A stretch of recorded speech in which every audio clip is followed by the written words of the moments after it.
இங்கே பேரூர் ஆதீனம் மருதாசல அடிகளார் அவர்களை சந்தித்து மரியாதை நிமித்தமாக சந்திக்கின்றதற்காக நான் இங்கே வருகை தந்தேன். மத நல்லிணக்கத்துக்காக எடுத்துக்காட்டாக திகழக்கூடிய இந்த நிர்வாகம், இந்த ஆதீனத்தில் தொடர்ந்து வருபவர்கள் முத்தமிழறிஞர் கலைஞர் மீது பற்றுள்ளவர்கள். செம்மொழி அறிவிக்கின்ற காலகட்டத்தில் அதற்கு உறுதுணையாக இருந்தவர்கள். அனைத்து நிலையிலும் தமிழ் சங்கங்கள் சார்பாக தமிழ் மொழிக்கு, தமிழுடைய பண்பாடு கலாச்சாரத்துக்கு முத்தமிழறிஞர் கலைஞரோடு இணைந்து அவர்கள் பயணித்தவர்கள், அதற்காக ஆதரவு கொடுத்தவர்கள் என்ற பெருமையோடு தான் அவர்களை சந்திப்பதற்காக இன்றைக்கு நான் வந்தேன். மாண்புமிகு தமிழ்நாடு முதலமைச்சர் மக்கள் முதல்வர் தளபதி அவர்களை இன்று பகல் 12 மணி அளவிலே அவரை சந்திக்கின்ற நேரத்தில் நான் கோவைக்கு செல்லுகிறேன். இதேபோல பேரூர் ஆதீனம் மருதாசல அடிகளார் அவர்களை மரியாதை நிமித்தமாக சந்திக்க செல்லுகிறேன்.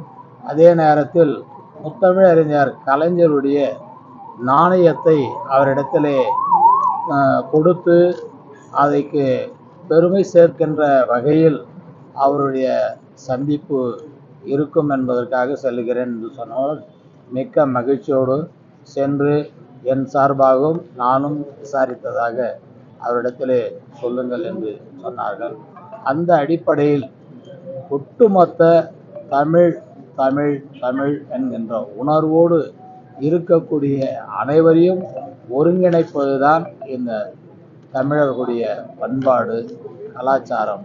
அதற்கு தொடர்ந்து தவத்திரு சாந்தலிங்க அடிகளாருடைய அந்த புகழ் ஓங்க வேண்டும் என்று இந்த நேரத்தில் தெரிவித்துக் கொண்டு, என்றைக்கும் எப்பொழுதும் தமிழோடு இருக்கின்ற பேரூர் ஆதீனம் மருதாசல அடிகளாரோட இன்றைக்கு அவரை நாம் அந்த நாணயத்தை கொடுத்து, கலைஞருடைய நாணயம் அவர் கையிலே கொடுக்கும்போது கலைஞருடைய அந்த ஒப்பீட்டை அவர் செய்தியாக சொன்னார். அதுவே எங்களுக்கு பெருமையாக இருந்தது.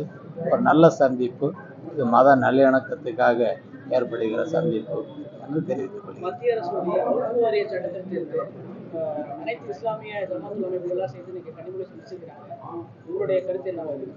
அது எடுத்த எடுப்பிலே நாம் அதை எதிர்த்தோம். அதை நிறைவேற்றக்கூடாது என்பது ஆரம்ப கட்டத்திலே வலியுறுத்தி சொல்லியுள்ளோம்.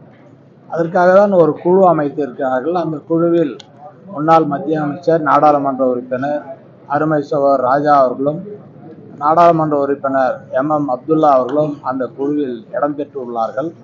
நம்முடைய ஒட்டுமொத்த தமிழ் சமுதாயத்தில் இங்கே இணைந்து வாழக்கூடிய சிறுபான்மை சமுதாயத்தை சார்ந்த அத்தனை ஜமாத்தினுடைய ஒருமித்த கருத்தாக தான் அதை நாமும் வலியுறுத்தி சொல்லுகிறோம்.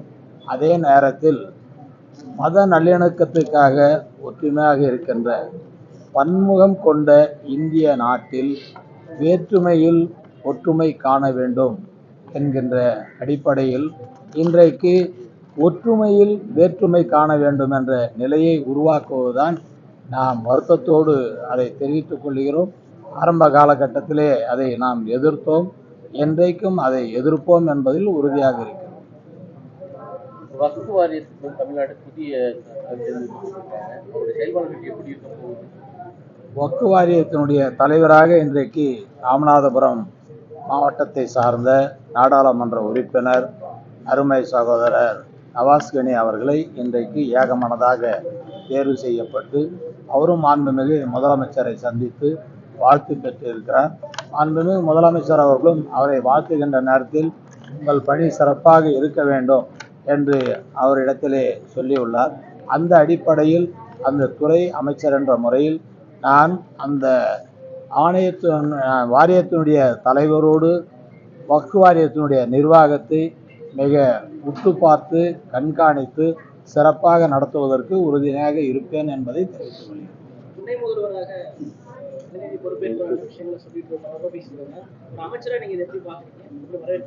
முத்தமிழறிஞர் கலைஞர் அவர்கள் நம்முடைய இன்றைய முதல்வர் அன்றைய இளைஞரணி செயலாளராக இருந்தவர், சென்னை மாநகரத்தினுடைய மேயராக இருந்து பணியாற்றியவர், சட்டமன்ற உறுப்பினராக இருந்து பணியாற்றியவர்.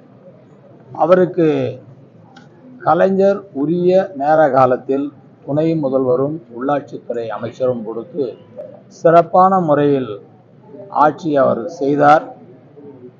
உள்ளாட்சியில் ஒரு நல்லாட்சி என்கிற அளவிற்கு தளபதி அன்றைக்கு சிறப்பாக செயல்பட்டார் என்பது நாம் அனைவரும் அறிவோம். எனவேதான் தளபதியை பார்த்து நம்முடைய கலைஞர் உழைப்பு உழைப்பு உழைப்பு, அதற்கு பேர்தான் ஸ்டாலின் என்று சொன்னார். அதே போல இன்றைக்கு நம்முடைய முதலமைச்சர் அவர்கள் அந்த உழைப்புக்கு எடுத்துக்காட்டாக நம்முடைய ஒட்டுமொத்த தமிழ் சமுதாயத்தின் செல்லப்பிள்ளை, நம்ம கலைஞரின் பேரப்பிள்ளை மாமன்னன் உதயநிதி ஸ்டாலின் அவர்களும் இன்றைக்கு தமிழகம் முழுவதும் சுற்றுப்பயணம் செய்து இளைஞர்களை ஒன்றாக சேர்த்து கழகத்துக்கு வலு சேர்த்து இருக்கிறார். அவரும் அந்த உழைப்பு உழைப்பு உழைப்பு என்ற நிகருக்கு அவருடைய பணி நடைபெறுகிறது. எனவே கலைஞரை போல நம்முடைய முதலமைச்சர் உரிய நேரத்தில் யார் யாருக்கு என்ன பொறுப்புகள் வழங்க வேண்டும் என்பதை அறிந்து வழங்கி கொண்டு இருப்பதை போல நம்முடைய மாண்புமிகு உதயநிதி ஸ்டாலின் அவர்களுக்கு நிச்சயமாக கலைஞரை போல தளபதியை கொடுத்தது. தளபதி நிச்சயமாக அதை உருவாக்கி தருவார் என்பது எங்களுக்குள்ளே இருக்கிற நம்பிக்கை. கழகம் ஒரு குடும்பம். திராவிட முன்னேற்ற கழகம் ஒட்டுமொத்த தமிழ் சமுதாயத்துடைய ஒட்டுமொத்த ஒரே குடும்பம். அதான் அண்ணா அருமை தம்பிமார்களே என்று சொன்னார், கலைஞர் உடன்பிறப்புகளே என்று சொன்னார், தளபதி அவர்கள் நான் உங்களில் ஒருவன் என்று சொல்லுவோம். இது ஒரு குடும்பமாக இருக்கிற இயக்கம். இதில் யார் உழைக்கிறார்களோ, யார் தியாகம் செய்கிறார்களோ, யார் இந்த இயக்கத்துக்காக உண்மையாக இயக்கத்தை நேசிக்கிறார்களோ அவர்களுக்கு அந்த வாய்ப்புகள் தொடர்ந்து கிடைத்து கொண்டு இருப்பதற்கு ஒரு எடுத்துக்காட்டாக என்னையே நான் சொல்லிக்கொள்கிறேன். சாதாரண நிலையில் இருந்த என்னை, ஒரு பேரூர் கழக செயலாளராக இருந்த என்னை மாவட்ட அவைத்தலைவராக, மாவட்ட பொறுப்புக்குழு உறுப்பினராக, தலைமை செயற்குழு உறுப்பினராக, அதற்கு பிறகு மாவட்ட செயலாளராக, இன்றைக்கு பேரூராட்சி மன்ற தலைவராக, சட்டமன்ற உறுப்பினராக, இன்றைக்கு மாண்புமிகு அமைச்சர் என்ற நிலையை இந்த இயக்கம் உருவாக்கி கொடுத்திருக்கிறேன்னு சொன்னால் சாதாரண தொண்டனை போலதான் இந்த இயக்கத்தில் உள்ள 2 கோடி தொண்டர்களுடைய அந்த நிலை எப்படி இருக்கிறதோ அதை போலதான் சீர்பார்த்து நம்முடைய கழகம் தலைமை அந்த முடிவை எடுக்கிறது என்பதுதான் எல்லோரும் அறிந்தது. வரலாற்று நடிகளார் பேசும்பொழுது தமிழுக்காகவும் அதே போல வடத்துக்காகவும் பல்வேறு பணிகளை கலைஞர் செய்தது சொன்னாரு. ஆனா ஏற்கனவே பாஜக தரப்புல என்ன சொல்லுவாங்கன்னா, திமுக வந்து இந்துக்களுக்கு எதிரானதுன்னு சொல்லுவாங்க, அவங்களுடைய ஆட்சியும் அப்படிதான் சொல்லுவாங்க.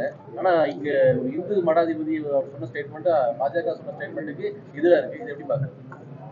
முத்தமிழறிஞர் கலைஞர் அவர்கள் முதலமைச்சராக இருக்கிற நேரத்தில் திருவாவூர் தேர், ஓடாத தேரை ஓட வைக்கணும் என்று எல்லாருடைய கோரிக்கை.